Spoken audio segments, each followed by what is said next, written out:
Okay, hello and welcome to Matthew Payne teaching a little bit of English. We are doing the past four tenses. I realize this subject can be a little bit boring, so what I've done is I wrote a little rap and here we go. This is the introduction to the English tenses. Let me help you over those metaphorical fences. All we need to do is look at the verbs in correlation to the time that we're speaking the words. This lets you know the time an incident takes place. But remember, this is a learning game. It's not a race. So we're going to start with the simple past, where structure is subject, verb, ed. Am I going too fast? Examples we need. I walked, he talked, she ran.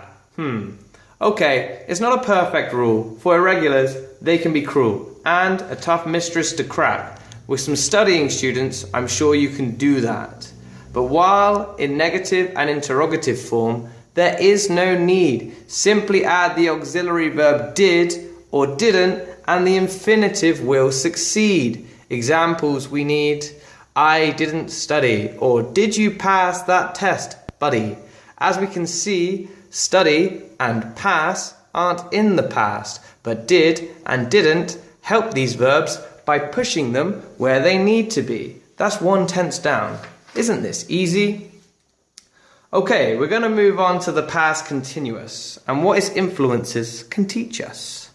Okay, so its structure is subject plus was, were, plus verb, ing. Here are some possible examples for you to see. You were studying. Were you studying?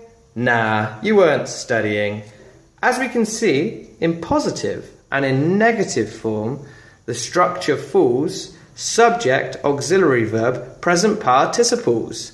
But when we say it in that question way, we need to turn it around.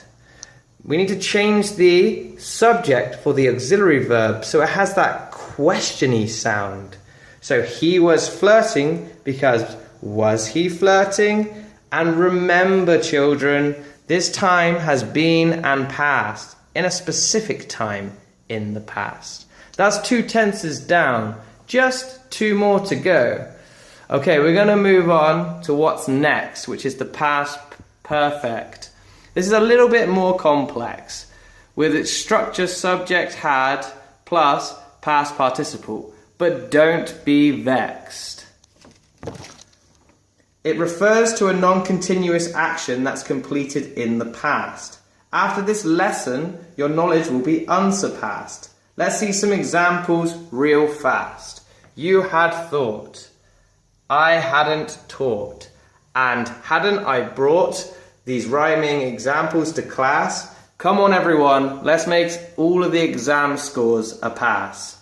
So remember, when you hear that perfect sound, it's the subject had plus past participle that is hanging around.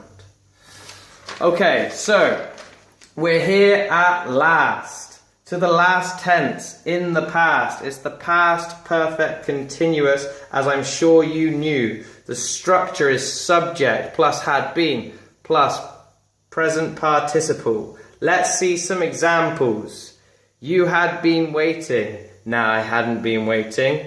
And had I been waiting any longer, I could have wrote a song for you. See, these actions were continuous in the past, but now they're finished, so you can continue with other tasks. But remember, there's certain verbs that don't like continuous. They're called stative verbs. Isn't that strenuous? These verbs express states, not actions, with relation to thoughts, senses, and emotion. And sometimes these verbs can have a completely different feeling. When said in the past perfect continuous, they lose their original meaning. Here's an example I can see. I had seen him yesterday, but now let's take past perfect away and say it in the past perfect continuous way. I had been seeing him, and it no longer has the same significance. Now you were dating that guy. Can you see the difference? Okay, there are many stative verbs and irregulars for you all to learn. Pero poco a poco, children, and have no concern, for in the future it will be your turn to pass this knowledge for others to learn. Okay, so we wrap up this lesson on the past 4 tenses. Next week we hit the present tense's metaphorical fences.